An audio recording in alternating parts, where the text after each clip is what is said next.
pagi. Assalamualaikum. Waalaikumsalam warahmatullahi wabarakatuh. Ya, merdeka. Merdeka. Pak Diro ini adalah tokoh PDI Perjuangan dari Kabupaten Lampung Selatan. Apa kabar, Pak? Alhamdulillah baik. Dengan keadaan PDI Lampung Selatan, kalau kabar-kabar kesehatan baik. Tetapi untuk PDI Lampung khususnya, ya umumnya di Lampung ini ya sangat memprihatinkan karena 8 kandidat Jakada PDI ini yang memenangi atau mengungguli praksi di DPRD provinsi hanya bisa saya katakan cuma satu yang menang. Hanya satu yang menang? Hanya satu yang menang. Mana itu, Pak? Hanya Bandar Lampung. Hanya Bandar Lampung. Hanya Bandar Kenapa Lampung. kok seperti itu? Karena kalau untuk daerah lain ada 3 kabupaten yang kabupaten kota yang dimenangkan oleh kader PDI ada di situ, seperti di Lampung Selatan, di Pesawaran, Kota Madya. Kalau di Kota Madya itu memang bisa dikatakan dia kader muda, kader pelanjut dari Herman HN. Yeah. Tetapi kalau di Pesawaran itu yang jelas kita hanya sekedar peramai saja, jadi bukan pengusung. Nah, jadi kemenangan itu jangan diklaim oleh PDI.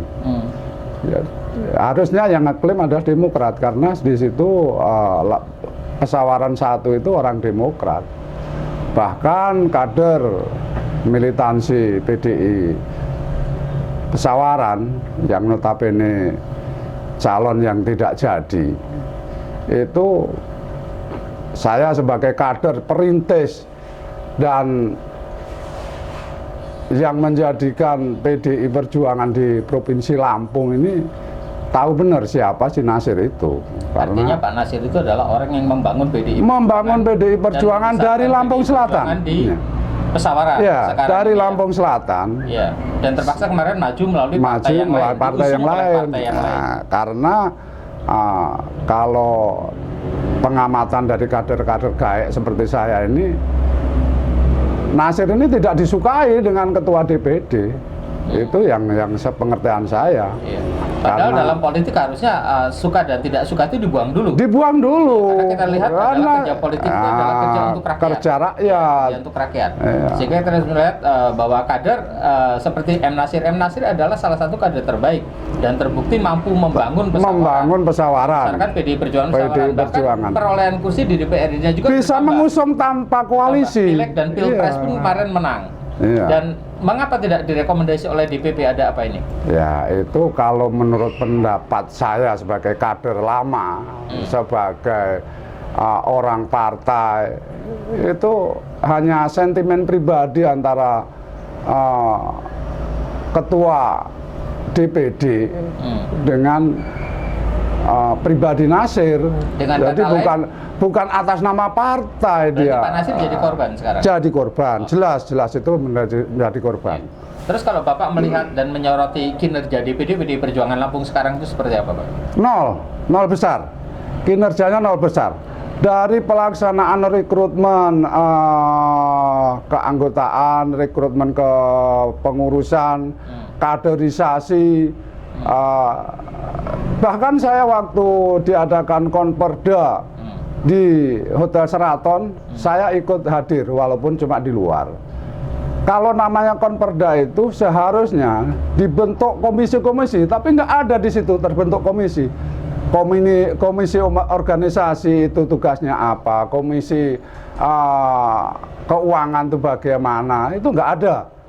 Nggak taunya hanya ditunjuk-tunjuk saja, bahkan utusan-utusan dari DPC nggak ada yang dilibatkan. Tidak ada yang dilibatkan. Ya, tidak ada yang dilibatkan. Seharusnya mekanisme kan sudah mengatur. Sudah mengatur dalam anggaran dasar dan anggaran rumah tangga partai itu sudah mengatur.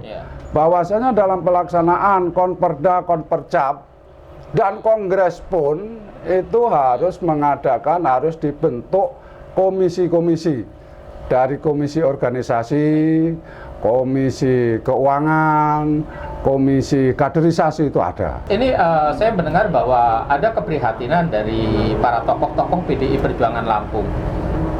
Apa yang akan disuarakan kepada DPP PDI Perjuangan?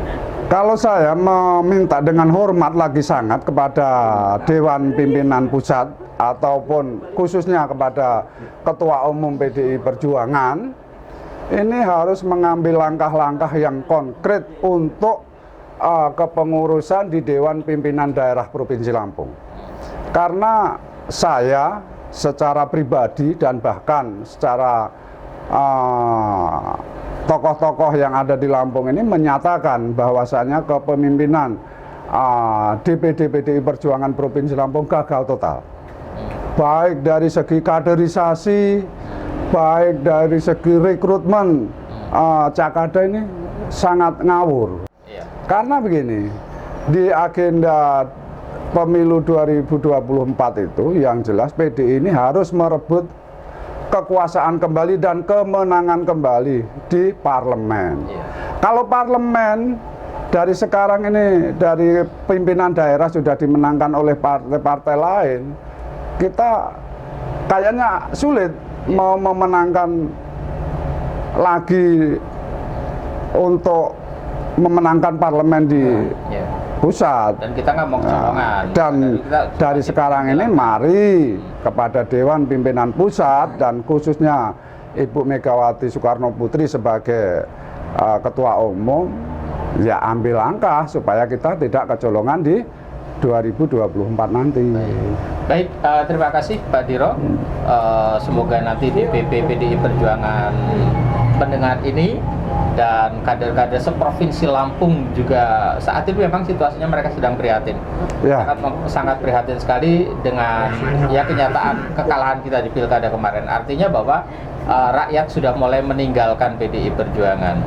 Jadi slogan bahwasanya PDI Perjuangan adalah partai ne wong cilik.